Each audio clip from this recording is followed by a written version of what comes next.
Hey everybody, thanks for tuning back into Crypto Mainly. My name's Lee.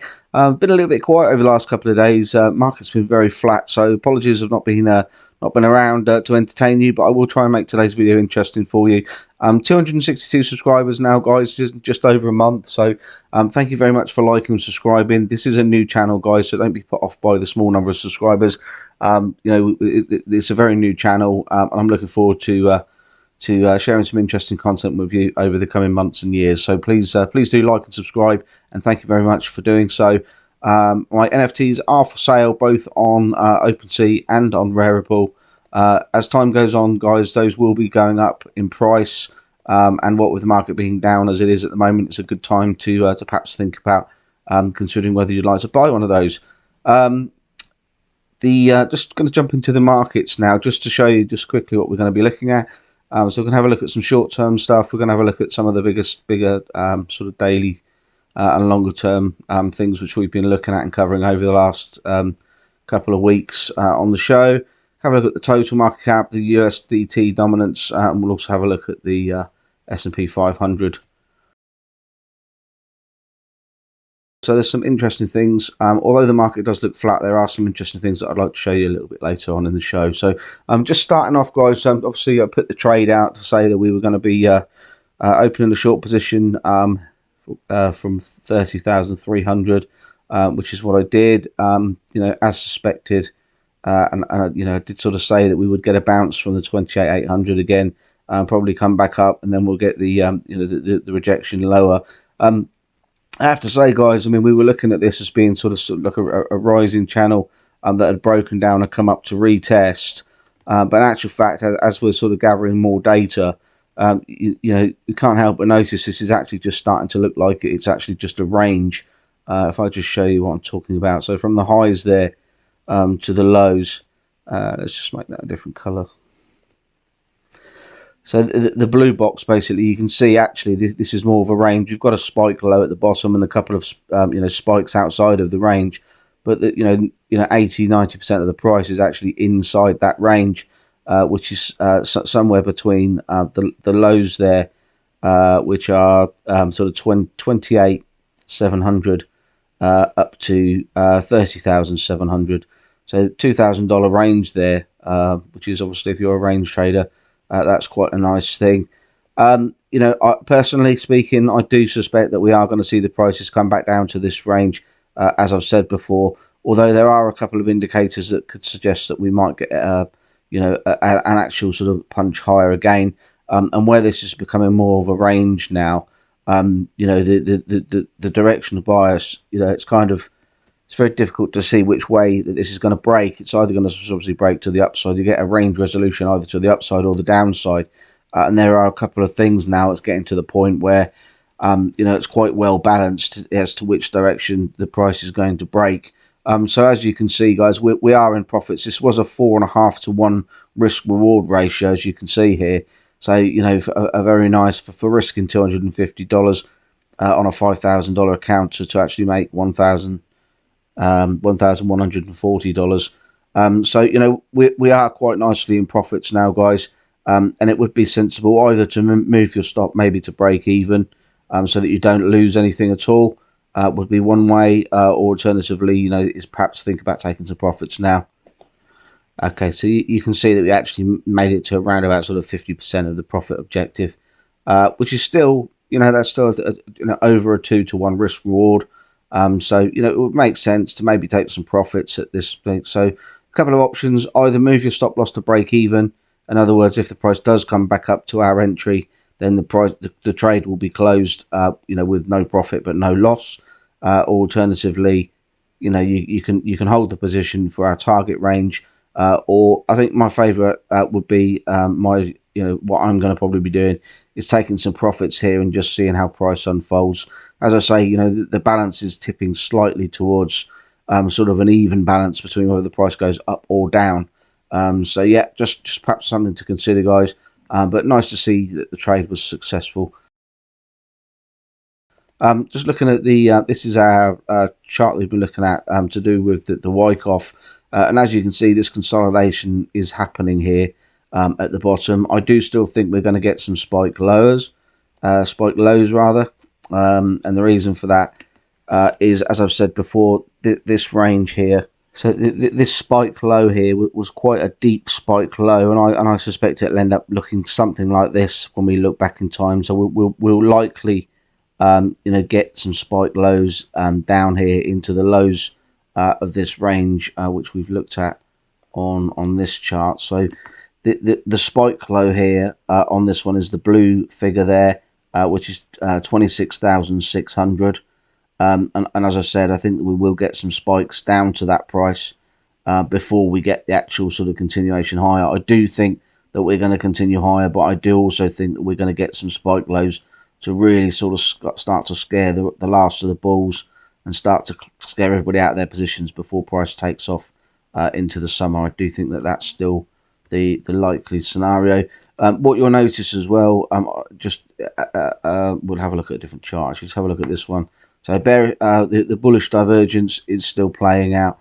Actually, if I show you going back a little bit in time, you'll see that this is a daily time frame, and you can see the first example of bullish divergence, and you can see the result of what happened. This nice incline here, bullish divergence here. So this one's hidden bullish divergence. This is regular bullish divergence, but nonetheless still just as powerful. We had from the low to the top to the peak there was 70% gain, and from the low to the peak there is also another 70% gain. So you can see that the type of move that you get off the back of having bullish divergence. So when this breaks, I mean, I'm not saying that it won't go lower first, because I do think that it will. In actual fact, if I just show you on sort of a smaller time frame, if we look at this here, you can see actually that there's, on a smaller time frame, you've actually got bearish divergence forming here. So you've got RSI creeping up. You've got the RSI moving in an upward direction. Can't really see that very well. So you've got the RSI moving in an upward direction and price coming down. So that is actually bearish divergence on a smaller scale, which is why I think that we're going to get the spike lows first before the breakout. When I say spike lows, it's one of those things. Are we going to see these sort of the 22 to 24,000 levels now, or are we going to see it later in the year? And my opinion is we'll only get the spike lows down to sort of these areas here, 26.5, maybe a slightly below that, maybe closer to 26, and then we'll get the takeoff into the summer, and then we'll get the lows. So the lows of the range are going to be sort of towards the end of the year, sort of September, October, November time.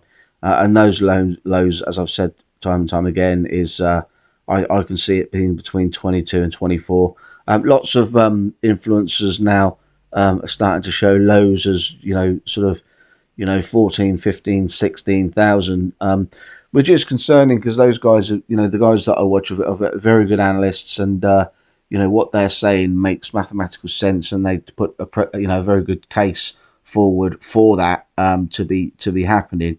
But there are a number of things. Those particular guys are chartists, and I also not only look at charts, but I also look at on-chain analysis things as well. So which I'll come to as well. I'll show you a couple of things about that as well, which I'll come to shortly.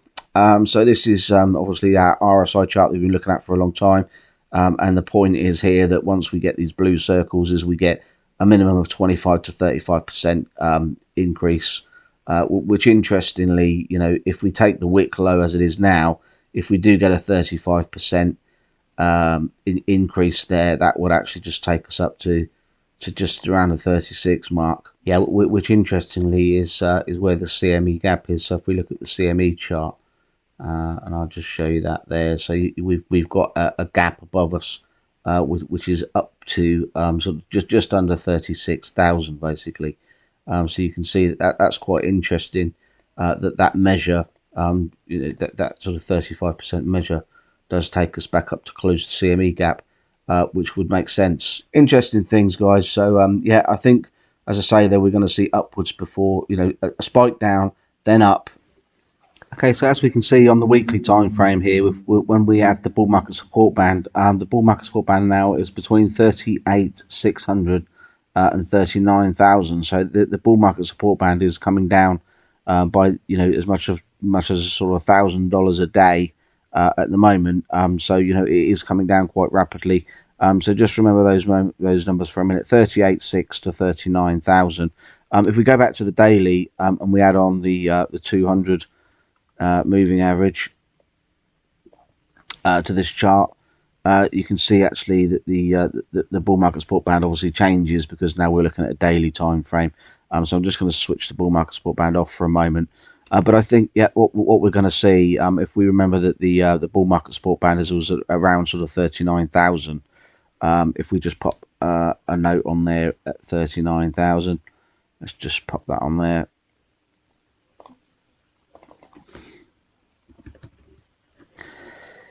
Just mark that on there at 39,000. I think this is what we're going to see is something along these lines. If I just show you, if you notice where September is at the bottom here, guys, just pay attention to that, because this is when I think that the lows are going to come later in the year. But I think what we're going to see, we're probably going to see some spike lows initially. And then what we'll see is price coming in after we've got rid of the lows, shaking everybody, all the bulls out of the market, is that we will come up into the summer, okay, and we'll break above the bull market support band and we'll bounce along the bull market support band. As you can see, the 200-day moving average is at 43,860, and it is coming down quite rapidly. So by the time we get to these figures, we'll probably see that this is actually sort of flattened off slightly, and is probably somewhere close to the bull market support band. And I suspect what will happen is that we'll bounce along, between the bull market support band, maybe get above the bull market support band, possibly even have a spike above the 200 moving average, and then we'll come down, to the lows, which are going to be sort of between 22 and 24,000, which you'll notice if we look at September at the bottom there. I'll just draw that on this chart. The reason I'm talking about September is because September is traditionally a bad time for cryptocurrency and traditional markets. And as you can see, if we if we look at this support line here, it's no surprise that we get the bounce. We get the bounces along the support band and off the 200-day moving average, and then come back down back end of the year into the low 20 range. And then obviously after that, once we get to the back end of the year, then we'll obviously have our gradual our gradual price inclines up to the halving and new all-time highs. So the halving is currently scheduled for May 2024.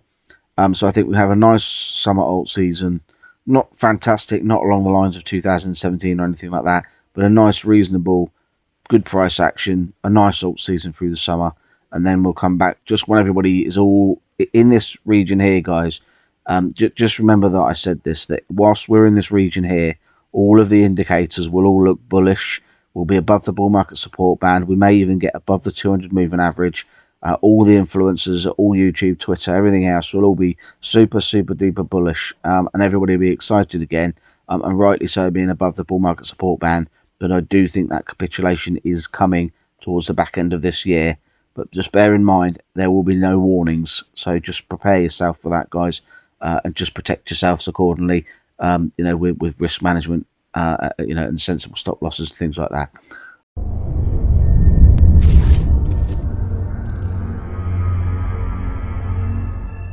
If you have a look at the total as well, similar sort of story here, really. We are getting a nice bit of consolidation. We are staying above these lowest, these lows of the summer last year, and as long as we're doing that, that's promising. We have got a high and lower highs here, but at the moment, looking at this, we've got lows and we've got higher lows. So is this going to M out, which would be a sort of a negative pattern, or are we going to get higher lows and then create higher, and then break out and break higher, which of course would be bullish.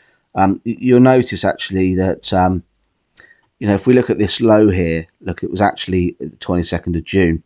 and the cycle does look like this time as it is about a month ahead, which would make sense because we're the 24th of May now. If we add a month on, that would make sense with where we are there. And you'll notice there's about a 2 week run up to the support, and then about a 2 week retest back down to the lows again. So it could be that June sees us have a 2 week run up into the sort of middle of June, then perhaps a 2 week come back down towards the end of June, and then obviously take off into the sort of July, August times when we'll get the nicer action sort of back up into this area here. So somewhere in between these support and resistance here. So maybe something like this, and break the neckline, and then we'll perhaps come up to this top resistance, and then we'll have to revisit things and see what's going to happen with price action once we get there. Just looking at USDT dominance. Now this is actually looking quite nice. I'm on a 3-day chart here, but if we go down to a daily, you'll see on a daily, on the face of things, this does look like it's almost creating a bull flag, which is obviously we don't want to see that really. We don't want it to be breaking bullish from here. But you can see it's sort of creating a bull flag here. But if you go down on the lower time frames, it looks more like we're actually starting to, to create. You got highs, then you got lower highs, and you got lower high again, and then a lower high again. Let's hope that these lower highs continue, and we do get something like this where price starts to break down, because this is like the USDT dominance is something which is one of the main charts to keep your eyes on, guys, because if this breaks to the upside, then it means that people are selling their Bitcoin and Ethereum altcoins into USDT. If it breaks to the downside, then it means that money's moving out of USDT into Bitcoin and Ethereum and the altcoins, which is a bullish sign. So for this breaking down is what we want to see, because that will be bullish for the market, for the crypto market in general. If we start to see it breaking up, then that will be bearish for the market in general. Okay, so just lastly, guys, just have a look at the S&P 500. I put this tweet out on Twitter and things a while ago, and actually, this square here was obviously, this is just a blown up version of it, and at that time it was bouncing really nicely from support. It did break down below support since then, but having said that, if we zoom in now, you can see that this is on a 3-day chart again. So if we break that down slightly, okay, so you can see that these lows actually are slightly lower than these. So ideally, we'd like to see these lows higher than these lows. But you will notice that we are getting this formation. Okay, now what we would love to see is for the price to come back up, break the neckline, come back down, and then continue bullish. If we get that happen, that's what we want to see on the S&P, really, because that there's a high correlation at the moment between Bitcoin and traditional markets. There's a high correlation. So if we do see this change into a bottoming pattern, and we do get that nice bounce from that support, which has been a support for a long time. I'll just show you. If we look back, you can see. I mean, when I say a long time, we're talking about this trend line goes all the way back to 2012. So we're talking about a trend line which has been was resistance and then became support, but this trend line goes back 10 years. So hopefully it's significant enough to hold. Hopefully we can bounce back above, find support there, and continue higher. If we do see that, that will be great. Now, there is one thing that we need to be thinking about, and that's a bit of a concern, and that is that the FOMC meeting's happening tomorrow, tomorrow being the 25th of May.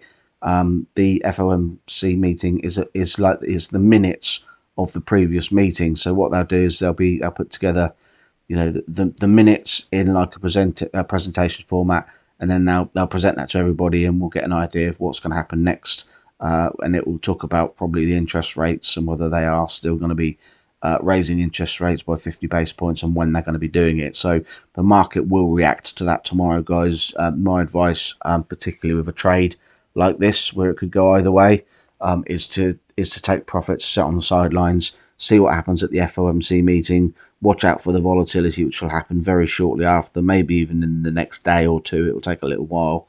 The markets will probably react initially in the opposite direction to what's going to happen. So if you see everything start to take off, then be prepared that there could be a sudden dump, the next day. And the same as if everything starts to collapse, then be prepared that in the next couple of days, that will reverse and go the other direction. So there's going to be some volatility for sure over the next couple of days. So be careful, guys.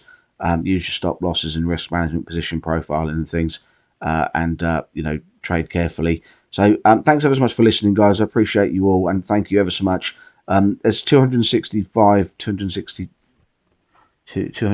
something. Let me just look.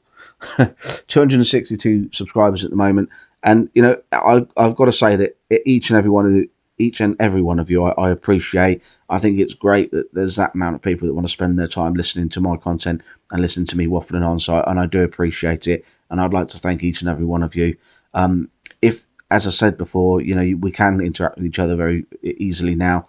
Please do put some comments in the comments below.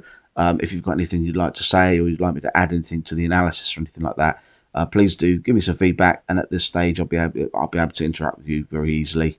When there's hundreds of thousands of you watching the channel, it might be a little bit more difficult to do that. So please take advantage of that now, guys and girls. And I look forward to answering your questions. So take care. Have a nice week, and always remember, guys, take profits and buy something real. And I'll speak to you again tomorrow. Take care.